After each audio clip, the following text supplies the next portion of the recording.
Hi friends, welcome to my channel. In 11th Max Matrix and Determinants exercise 7.2 4th sum தான் பார்க்க போறோம். Prove that அப்படினு சொல்லி கொடுத்திருக்காங்க. ஒரு டிட்டர்மினேஷன் வந்து இத வந்து நம்ம டிட்டர்மினேட் பண்ணது நமக்கு வந்து ஆன்சர் வந்து இங்க கொடுத்திருக்காங்க. இந்த ஆன்சர் தான் நம்ம கொண்டு வர போறோம். சரிங்களா? ஃபர்ஸ்ட் இங்க என்ன கொடுத்திருக்காங்களோ அதை எழுதிக்குவோம். என்ன கொடுத்திருக்காங்க? 1 + a 1 1 1 1 + b 1 அடுத்து 1 1 1 + c. சரிங்களா? இப்படி தான் வந்து கொடுத்திருக்காங்க. இதை நம்ம என்ன பண்ண போகிறோம்? ஃபஸ்ட்டு R1ல போட போகிறோம். சரிங்களா?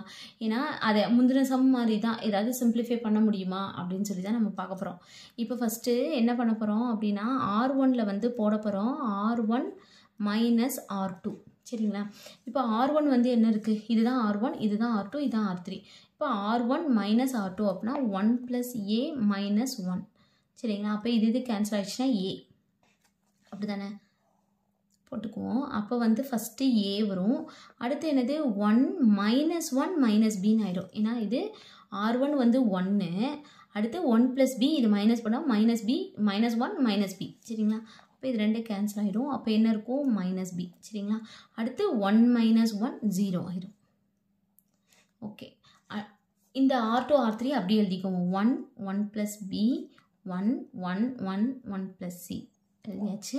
அடுத்து R2 பண்ண போகிறோம். R2வை என்ன பண்ணணும்னா R2 - R3 அப்படின்னு சொல்லி பண்ண போகிறோம். சரிங்களா? அப்போது R1 வந்து என்னது? அப்படியே எழுதிக்கணும். சரிங்களா? இப்போ இதில் R2 வந்து என்னது? R2 1 R3 1 1 - 1 0. அடுத்து வந்து 1 + b - 1. அப்போ இது கேன்சல் ஆகிடுச்சுன்னா b. சரிங்களா? அடுத்து 1 இருக்குது. -1 + c-னா -1 - c-னா மாறிடும். அப்போ இது கேன்சல் பண்ணோன்னா -c. சரிங்களா? R3 வந்து அப்படியே எழுதிக்குவோம். அடுத்து இது ஏதாவது பண்ண முடியுமா பாருங்களேன். பண்ண முடியாது. ஏன்னு கேட்டிங்கன்னா இது ரெண்டையும் ப்ளஸ் பண்ணால் a + bன்னு வந்துடும். சரிங்களா? a - bன்னு வந்துடும். இது ரெண்டையும் மைனஸ் பண்ணாலும் a + bன்னு வந்துடும். இப்போ இது ரெண்டையும் பண்ணோன்னா இதே a தான் வரும். இப்போ இந்த மாதிரி வரனால என்ன பண்ணணும்னா இதை அப்படியே நம்ம 3 × 3 டிட்டர்மினேஷன் பண்ணிக்குவோம். சரிங்களா? இது ப்ளஸ்ஸு, இது மைனஸ்னால் இது ப்ளஸ் ஆயிடும். அப்படி தானே? ப்ளஸ்ஸு இல்லாட்டி மைனஸ் கூட வச்சுக்கோங்க. அடுத்து போடும்போது -× -+ன்னு மாற்றிக்கோங்க. ப்ளஸ்ஸு மைனஸ் ப்ளஸ்ஸு போட்டோம். போட்டு இதை நம்ம என்ன செய்வோம்? a ஃபஸ்ட்டு இந்த a இருக்குல்ல, a எழுதிக்கணும். ஏன்னா இந்த காலம் இந்த ரோ மறைச்சிட்டோன்னா இதுதான் இருக்கும். சரிங்களா? 3 × 3 மேட்ச் b × 1 + c.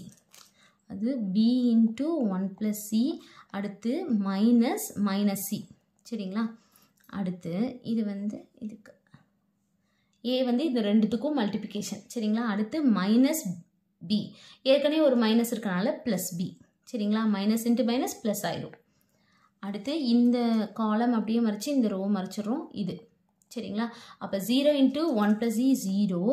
அடுத்து 1 × -c -c. அடுத்து +0. இது பண்ணணும் தேவையில்லை. ஏன்னா இதே மறைச்சிட்டு இது ரெண்டே நம்ம பண்ணாலும் 0 × anything எல்லாமே 0 தான். அதனால் அவ்வளோதான். சரிங்களா? அடுத்து என்ன பண்ண போகிறோம் அப்படின்னா இதை ஃபஸ்ட்டு உள்ளே மல்டிப்ளை பண்ணிக்குவோம். என்ன வரும்? b + bc -× +c ஆயிரும். சரிங்களா? அடுத்து b இது 0 ஆயிரும். -× +c அவ்வளோதான். அடுத்து +0 நமக்கு தேவையில்லை. இப்போ இதை உள்ளே மல்டிப்ளை பண்ணிடுவோம். ab abc + ac + bc. இந்த a உள்ளே மல்டிப்ளை பண்ணால் ab, அடுத்து abc, அடுத்து ac, அடுத்து +bc. சரிங்களா? இந்த இதை என்ன பண்ண போகிறோம்னா abcயால் மல்டிப்ளை பண்ணி டிவைட் பண்ண போகிறோம். சரிங்களா? இங்கே எழுதிக்குவோம். இந்த ஈக்குவேஷனை என்ன பண்ண போகிறோம் அப்படின்னா மல்டிப்ளைட் அண்டு டிவைட் abc. சரிங்களா?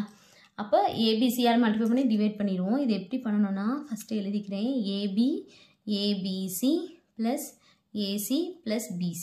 சரிங்களா? எழுதியாச்சு. இப்போது இந்த abc இருக்குல்ல, இதை அப்படியே வச்சுக்குவோம். டிவைடு abc இருக்குல்ல, அதை மட்டும் இது உள்ளே கொண்டு போவோம். அப்போ abc அப்படியே இருக்கும். இப்போ இதில் கொண்டு போனோன்னா ab/abc + abc/abc + ac/abc + bc/abc. சரிங்களா? இப்போ இதில் கேன்சல் ஆயிருமா? ab கேன்சல் ஆகும். இது ஃபுல்லுமே கேன்சல் ஆயிரும். ஏசினா இங்கே AC, அடுத்து BC கேன்சல் ஆயிடுச்சு சரிங்களா. அப்போ என்ன இருக்கும், ஏபிசி வெளியில் இருக்கலாம், அந்த ஏபிசி இருக்கும், ப்ராக்கெட்டுக்குள்ளே என்ன இருக்கும் 1/cன்னு இருக்கும் சரிங்களா. அடுத்து ப்ளஸ், அடுத்து ஃபுல்லாக கேன்சல் ஆனால் இந்த இடத்துல 1 இருக்கும், அடுத்து இது 1/b, அடுத்து 1/a சரிங்களா. இப்போ இங்கே பாருங்களேன், ஏபிசி இருக்கா, அடுத்து 1 இருக்குது, அடுத்து 1/a இருக்குது, அடுத்து 1/b 1/c சரிங்களா. இந்த ப்ளஸ் இருக்கிறதுனால நம்ம இதே மாதிரி அரேஞ்ச் பண்ணிக்கலாம். அப்படி இல்லைனாலும் இதோட விட்டாலும் ஒன்றும் பிரச்சனை இல்லை, கரெக்டு தான். அப்போ 1 + 1/a + 1/b + 1/c அவ்வளோதான், கண்டுபிடிச்சிட்டோம். தேங்க்யூ.